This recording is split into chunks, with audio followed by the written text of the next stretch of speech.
नमस्कार, गोरखपुर लाइव देख रहे हैं आप। आपके साथ मैं हूं नीतीश गुप्ता और हमारे साथ बातचीत करने के लिए मौजूद हैं सर्राफा मंडल के पूर्व अध्यक्ष और मौजूदा जो अध्यक्ष हैं, पूर्व अध्यक्ष है पंकज गोयल जी, गणेश वर्मा जी हैं और महामंत्री जी हैं हरिद्वार वर्मा जी। एक विवाद चल रहा है रामलीला कमेटी को लेकर, रामलीला मैदान को लेकर, कि वहां पे जो अभी मौजूदा पार्षद हैं लाली गुप्ता और उनके पार्षद प्रतिनिधि जो है दिनेश गुप्ता, वो इन लोगों का आरोप है कि वो इन लोगों पे अनर्गल आरोप लगा रहे हैं और यही कारण है कि अब रामलीला कमेटी बदनाम हो रही है। और आपको बता दें कि 17 तारीख को भरत मिलाप होना है और बीते जो विजयदशमी था उस दिन ये भी इन लोगों का आरोप है कि उन लोगों के द्वारा परशुराम चौक पे रथ रोकने की कोशिश की गई, जिसके बाद इन लोगों के रथ को कुछ नुकसान भी हुआ। और इन लोगों का ये मानना है कि अगर ऐसे ही चलता रहा तो आगामी जो भरत मिलाप है उस दिन भी वो लोग कुछ ऐसा कर सकते हैं जिसकी वजह से बहराइच जैसी घटना हो सकती है। अध्यक्ष जी गंभीर आरोप लगा रहे हैं अब फिलहाल पार्षद और पार्षद प्रतिनिधि पर। जो हुआ विजयदशमी को उसको सब लोगों ने देखा, 2 दिन पहले आप लोग धरने पे बैठे थे उन्हीं के खिलाफ।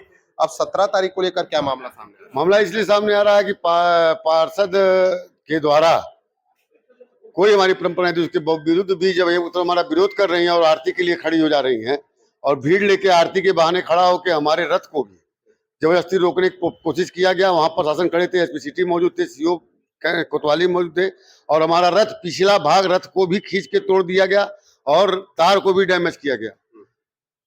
इस तरह से इनकी हरकत थी। तो मेरा कल का 17 तारीख का जो है क्या नाम बोलता भरत मिलाप का कार्यक्रम है और जुलूस उसी रास्ते जाएगी।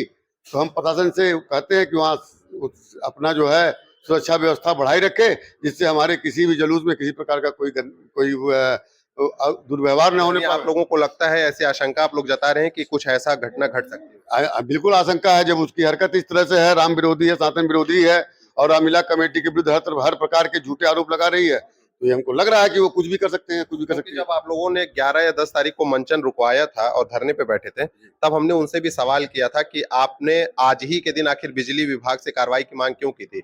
उनका ये कहना था ये मांग हालांकि बहुत पहले से चली आ रही है और बिजली विभाग के द्वारा कार्रवाई की गई है, उनके द्वारा नहीं। इसका तुम्हारे पास साक्ष्य है और मेरे पास साक्ष्य भी है। और क्या नाम है, सीएम ने कहा है कि मुझे आज यही मालूम हुआ और एमडी बनारस के से फोन आई है और गलती से मैं आपके बिना जांच पड़ताल के बिना पूछे लाइन काट दिया था। इन्होंने इसको स्वीकार करते हुए उन्होंने माफी भी मांगी है और उसने लिख के दिया भी है कि बिजली चोरी नहीं की गई है। ये तो पहली बात। दूसरी बात, आप ही के चैनल पे उसने ये भी कहा था कि हम 15-16 तारीख को और बम फोड़ेंगे। आपके चैनल के आपके माध्यम से कहा था बम फोड़ेंगे। उन्होंने कुछ खुलासा करने की बात कही थी। हमारे साथ संरक्षक भी हैं। ये बताइए, पूर्व अध्यक्ष भी आप रहे हैं, क्योंकि शुरू से ही रामलीला मैदान आप लोग के कब्जे में रहा है, आप ही लोग संरक्षक रहे हैं, आप ही लोग जो भी रामलीला होती है हमेशा आप ही लोग संचालित करते हैं। ये बताइए इस बार का रामलीला जो है विवादों में क्यों रहा, कि उसकी वजह क्या रही? ये वजह तो सही मानों में दिनेश जी से पूछनी चाहिए। 162 वर्षों से निरंतर रामलीला चल रही है और कभी भी ऐसा नहीं रहा कि कोई जनप्रतिनिधि हो या मोहल्ले का लोकल व्यक्ति हो जो उस रामलीला का विरोध किया हो। ऐसा क्या कारण हो गया कि दिनेश जी ने वहां सफाई कराने के लिए अपने गैंग को, आपके चैनल में बोल रहे थे कि मैं अपना गैंग नहीं लगाऊंगा, चाहे जो हो जाए नगर निगम लगवा ले। मैं पूछना चाहता हूँ, नगर निगम क्या दिनेश जी चलाएंगे?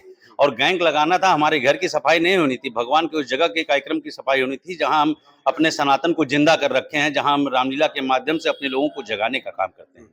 आखिर दिनेश जी को ऐसी कौन सी खुन्नस है कि वो बार बार रामलीला को लेकर क्षति पहुंचाने का कार्य कर रहे हैं? 11 महीने से वो कंटिन्यू रामलीला के खिलाफ लेटर डालते रहे। अगर हमारे किसी कार्यों में अनैतिकता पाई गई होती तो शासन प्रशासन द्वारा अब तक कार्रवाई कर दी गई होती। आखिर हमारा कागज ठीक है तभी तो आज हम लोग कार्यक्रम कर रहे हैं। कागज नहीं ठीक होती तो रामलीला आज भी सीज होती। पंकज जी एक सवाल वो भी, क्योंकि मोहल्ले के लोगों ने तमाम चीजें देखी हैं, वो भी रामलीला मैदान देखा है, जब वो केवल मैदान हुआ करता था, आधा लकड़ी बकड़ी और तमाम चीजें गिरी रहती थी और वहां पे जो गरीब लोग हुआ करते थे आमतौर पे कभी कोई छोटा मोटा कार्यक्रम कर दिया करते थे, कोई रोकने टोकने वाला नहीं था।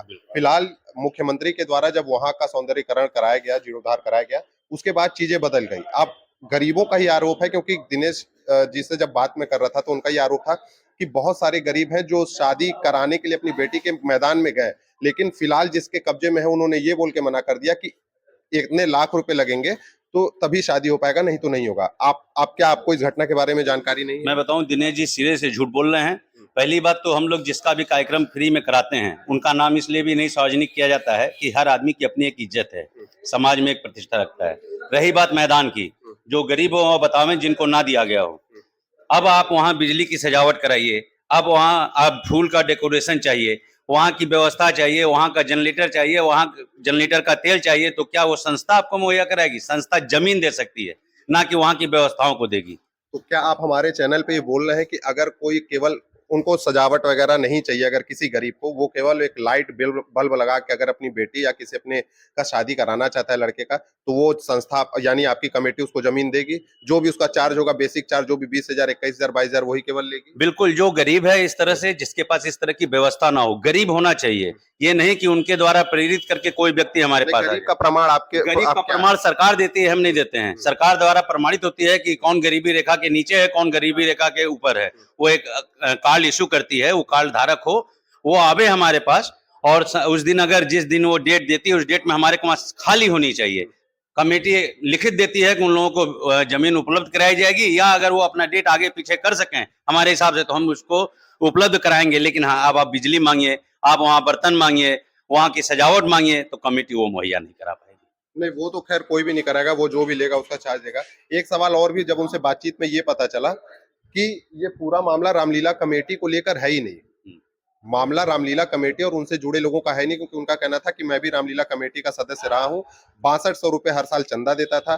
बैठक पता नहीं इन लोगों ने कब की, मुझे सदस्यता रद्द कर दी गई मेरी, और उसके बाद फिलहाल रामलीला मैदान का जब जीर्णोद्धार हुआ तो उसका पूरा जो है हिसाब किताब किसी और को दे दिया गया, यानी पूर्व पार्षद पे उनका सीधा आरोप था। क्या पूर्व पार्षद से आप लोगों की कुछ मिली भगत है? मैं सवाल इसलिए कर रहा हूँ क्योंकि उनका सवाल है। मैं बता दूं कि जिस समय की आप वो बात कर रहे हैं, उस समय मैं अध्यक्ष रहा हूँ, और दिनेश जी के द्वारा मैं ही जोड़ा था अपने को वहाँ। दिनेश जी हमारे मित्र भी रहे हैं संजोग से। जिस 6200 की वो बात कर रहे हैं, एकदम झूठ बोलते हैं। हमारे को वहाँ 6200 का तो चंदा है ही नहीं है। पहली बात तो वो 6200 जिसमें देते हैं, उसमें उनके दुकान का प्रचार होता है। प्रचार का जो चार्ज होता है वो चार्ज देते हैं, और अपनी सदस्यता देते हैं। दिनेश जी का काम सदैव रामलीला के गतिविधियों को ठेस पहुंचाने की थी। जैसे मेरे वहाँ जो वर्तमान पूर्व में सभासद थे, जिनको हम लोगों ने रामलीला मैदान दे रखा है, उसमें लिखित तौर से ले रखा है कि हम किसी भी नॉनवेज बनाने के वालों को नहीं दिया जाएगा, किसी भी मुस्लिम को नहीं दिया जाएगा, चूंकि ये यहाँ भगवान का कार्यक्रम होता है, तो हम गैर सनातनियों को ये जगह नहीं मुहैया कराएंगे। दिनेश जी सभासद होने के नाते बार बार ये दबाव बना रहे थे कि उनके लोगों को दिया जाए, ऐसे लोगों को दिया जाए जो हमारे कैटेगरी में नहीं आते हैं। तो ये कैसे संभव था कि हम दे दें? कई बार दिनेश जी को बुला के इस पर आपत्ति जताई गई। जब दिनेश जी मीटिंग में आना छोड़ दिए, तो हमारे को है कि आप 3 से 4 मीटिंग नहीं अटेंड करते हैं, तो कमेटी सर्वसम्मति से ये निर्णय लेती है कि जो आदमी बहुत अपना मतलब एक्टिव नहीं है, तो उसको कार्य मुक्त कर दिया जाता है। दिनेश जी को मैंने ही जोड़ा था, और फिर संस्था ने जब उनको देखा कि वो एक्टिव नहीं है, तो उनको सर्वसम्मति से कार्य मुक्त किया गया है। एक और महामंत्री जी, एक सवाल आपसे है, ये बताइए कि पार्षद प्रतिनिधि ने कुछ दिन पहले जांच कराई थी, खुद एडीएम सिटी और तमाम अधिकारी वहां पे आए थे, और शराब की कुछ बोतलें भी जो है वहां पे मिली थी रामलीला मैदान के अंदर। ये बताइए, आप लोगों का कहना है ये सब जो है अनर्गल आरोप है। अगर अनर्गल आरोप है तो आप लोग अभी तक चुप क्यों हैं, और आप लोगों ने मानहानि का दावा क्यों नहीं ठोका?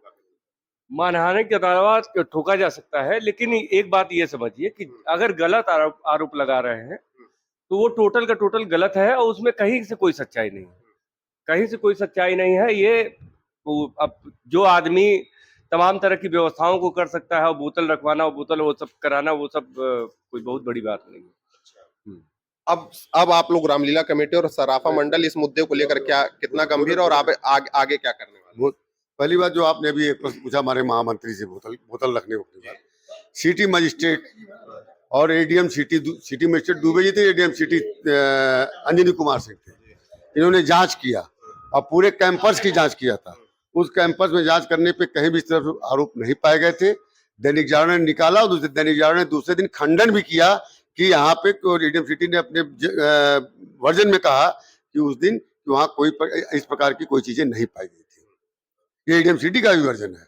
फिलहाल अब आप लोग पूरे मसले को लेकर ये कहना चाहते हैं कि जो 17 तारीख का कार्यक्रम है वो शांतिपूर्वक हो जाए, प्रशासन आप लोगों के साथ रहे। आप लोगों की आशंका है कि जिस तरीके से चीजें चली आ रही हैं, विवाद चला रहा है, वो कहीं ना कहीं कुछ हमें बहुत आशंका है। और सर, इस दिन अगर आप लोग मीडिया से बंधु हैं, तो आप देखेंगे कि जिस दिन डीएम और एडीएम साहब आए थे और कैंपस पे जांच कर रहे थे, तो वह कितने कौन कौन से लोगों को लेके हमारे कैंपस पे आए थे, और डीएम एडीएम को जिला बदर आदमी को वहां से भगाना पड़ा था। जो जिला बदर थे, जिनको शासन ने ऊपर कठोर कानूनी कार्रवाई की थी, और अपराधी प्रवृत्ति के व्यक्ति थे, उन लोगों को, गैर सनातनी लोगों के साथ खड़े थे। उसका फोटो सब कुछ उपलब्ध है और वह सब मीडिया में पाई जाएगी। फिलहाल सर्राफा मंडल के लोगों का गंभीर आरोप है, जो मौजूदा पार्षद हैं लाली गुप्ता और उनके पार्षद प्रतिनिधि जो है दिनेश गुप्ता, उन पर, कि वो लोग 17 तारीख को जो इन लोग के द्वारा भरत मिलाप का कार्यक्रम कराया जा रहा है, जो सालों से चला आ रहा है, उसमें कहीं ना कहीं वो लोग कुछ कर सकते हैं। इसलिए इन लोगों का कहना है कि प्रशासन को मुस्तैद रहना चाहिए। हालांकि इन लोगों का यह भी कहना है कि प्रशासन से इन लोगों ने ऑलरेडी मुलाकात कर रखी है और इस चीज के लिए एप्लीकेशन भी दे रखा है। जी बताइए। ये कहना अभी है कि हमने आरटीआई के माध्यम से स्वतः की जांच करने के लिए माननीय मुख्यमंत्री से मांग किया था कि हमारी कमेटी की स्वतः भी जांच करा ली जाए, और उस पर माननीय मुख्यमंत्री जी के द्वारा हम लोगों की स्वतः जांच भी कराई गई। आरटीआई के द्वारा उसके क्या नाम बोलता है, आईजीआरएस के द्वारा हमने स्वतः मांग किया था, और उस मांग के तहत जो है हम लोग की जांच भी हुई, जांच रखा भी गई, जिसमें हम लोग क्लीन चिट पाए गए। अच्छा, जांच आ भी गई, जांच रिपोर्ट, और उसमें क्लीन चिट आ गई। मतलब इन लोग पूरी तरीके से पाक साफ है और इन लोगों का ये कहना है कि जो भी चीजें कराई जा रही है वो मौजूदा पार्षद और पार्षद प्रतिनिधि के द्वारा कराई जा रही है। और एक और अपील इन लोग की प्रशासन की ये है कि वहां पे उस दिन एक्स्ट्रा फोर्स लगाकर जो ये भरत मिलाप का जो एक विशाल कार्यक्रम होता है जो सालों से चला आ रहा है, उसको शांतिपूर्वक पूरा कराया जाए। बाकी अन्य खबरों के लिए जुड़े हमारे साथ देखते रहिए गौरव खुलाई। धन्यवाद।